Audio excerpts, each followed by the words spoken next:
Start कर लेते हैं। हम मैक्स में जो है वो आज देख रहे हैं मास अफेक्ट्स, और मास अफेक्ट्स में हम आज क्लॉथ का मॉडिफायर देख रहे हैं। क्लॉथ का मॉडिफायर क्या करेगा कि आपको जिस तरह रियल लाइफ में क्लॉथ जो है वो बिहेव करता है, वही चीज़ आप मैक्स में सिमुलेट करेंगे डायनेमिक्स जो है वो उसके थ्रू। स्टार्ट करते हैं, एक बॉक्स, एक स्फीयर बना लेते हैं। स्फीयर करने के बाद एक बेसिक टेस्ट सीन बना रहे हैं। यहाँ पे आप स्फीयर के साथ ये भी कर सकते हैं कि स्फीयर की जगह पे हम डायनेमिक्स में जो है वो इसकी जगह पे जियो स्फीयर बना लेते हैं। ये भी जो है वो इसीलिए होता है कि इसकी ट्रायंगुलेशन यानी कि इसके फेसेस जो होते हैं वो कुछ इस तरह होते हैं जो डायनेमिक्स को ज़्यादा सपोर्ट करते हैं।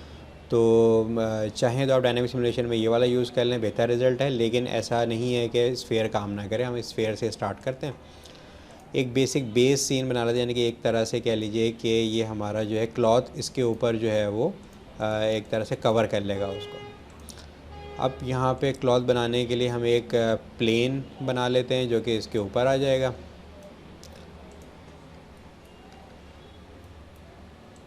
यहाँ पे कहीं पे रख लेते हैं इसको, सारे व्यू में अलाइन कर लीजिए कि इसको प्रॉपरली ओवरलैप कर लेगा। साइज़ ज़्यादा दिख रहा है तो इसको थोड़ा सा कम कर लें।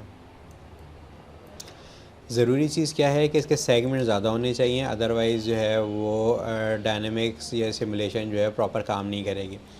मास इफेक्ट्स के लिए सबसे अच्छा आसान तरीका ये है कि आप राइट क्लिक करके इसमें मास इफेक्ट्स की टूल बार ओपन कर लें, और इस टूल बार के अंदर हमारे पास देखें यहाँ पे एक क्लॉथ या एक टी शर्ट बनी हुई होती है, इसका एक मॉडिफायर होता है।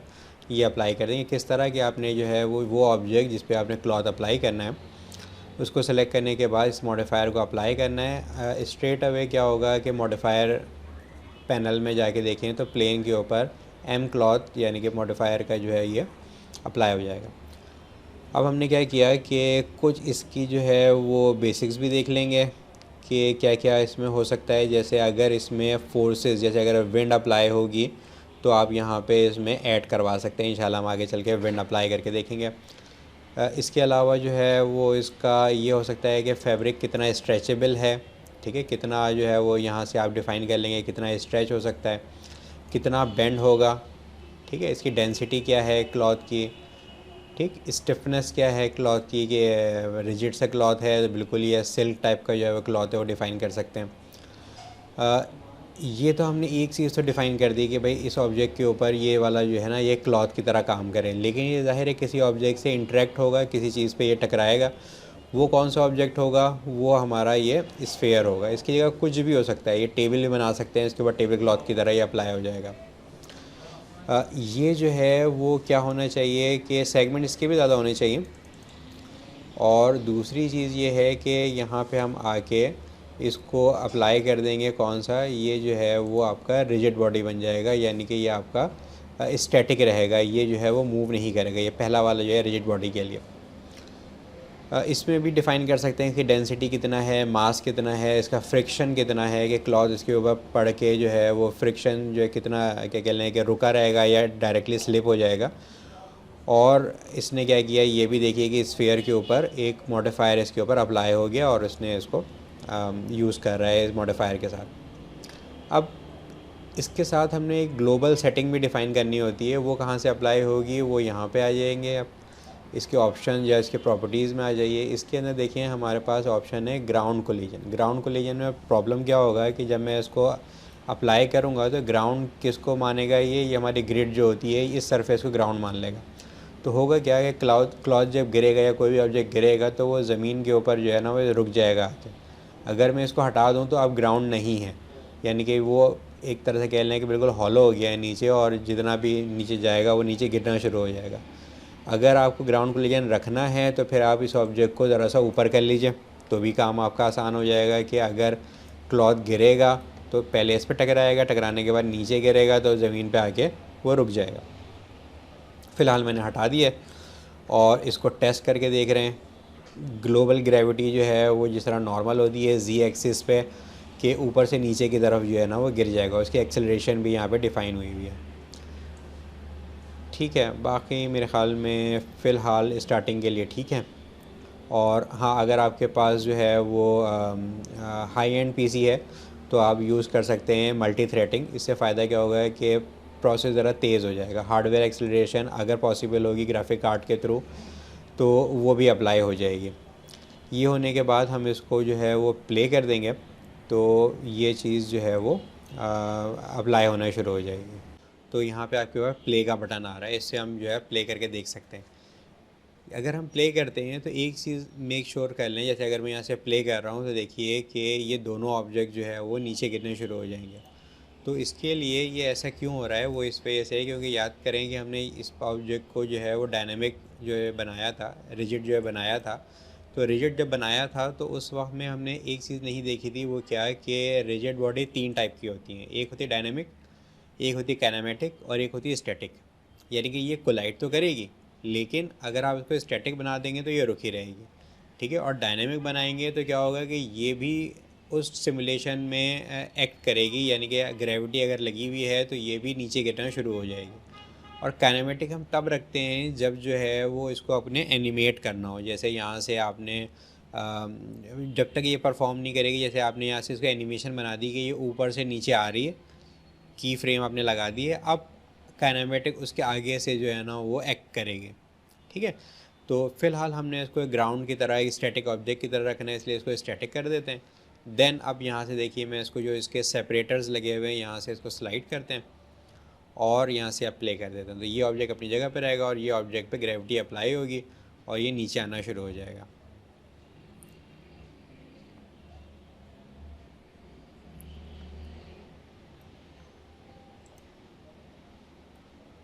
ठीक है। अगर ये देखें यहाँ से कहीं से पेनिट्रेट कर रहा है तो हम इसके कुछ ऑप्शन वगैरह देखेंगे जो अभी हमने बिल्कुल भी चेंज नहीं किए और अभी ये फाइनलाइज नहीं हुई है, तो इसको मैं यहाँ से रिवाइंड कर दूँगा। रिवाइंड करने से, रीसेट करने से ये होगा कि ये सब कुछ अपनी इनिशियल स्टेट पे आ जाएगा, ठीक है। अब यहाँ से अगर आप कोई दूसरा ऑब्जेक्ट यूज़ कर लें, ठीक है, या इसका अगर आप फ्रिक्शन चेंज कर लें तो भी ये काम जो है ना वो टेस्ट करना पड़ेगा कि किस किस तरह कौन कौन से ऑप्शन क्या कर सकते हैं। फ़िलहाल हमारा जो है वो मास इफेक्ट्स वाला जो है ये ऑप्शन जो हैं, प्रेफरेंसेस जो है वो इसको हम ऑफ़ कर लेते हैं और देखते हैं कि इन ऑप्शन से क्या क्या हो सकता है। जैसे यहाँ पे इसकी स्टिफनेस है, मैं एक मिनट ज़रा इसके सेटिंग्स जो है हटा रहा हूँ, सेगमेंट हटा रहा हूँ। स्टिफनेस जो है वो इसको हम कम करके देखते हैं। जैसे स्टिफनेस इसको कर लेते हैं 0.2। अब सिमुलेशन जो है वो प्ले करते हैं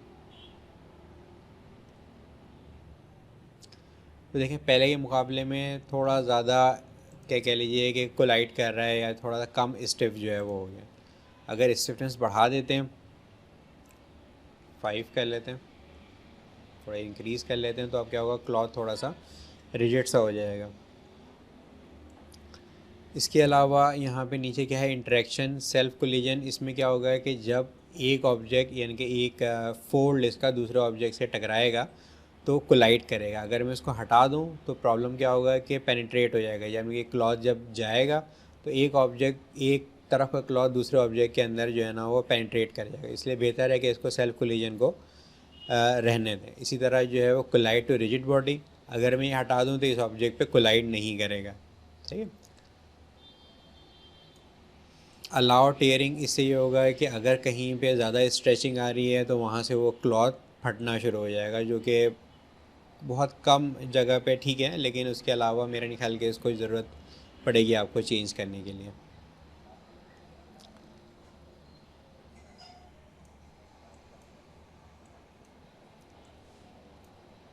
इसके बाद इसकी जो है ना वो स्ट्रेच और बेंडनेस चेंज कर लेते हैं। स्ट्रेचिंग थोड़ी सी इसकी इंक्रीज़ करते हैं, अब प्ले करते हैं। अब ये जैसे स्ट्रेची क्लॉथ जैसे होता है उस तरह का हो जाएगा, जैसे जर्सी का कुछ कपड़ा होता है इस तरह। बेंड भी हम इंक्रीज़ कर लेते हैं,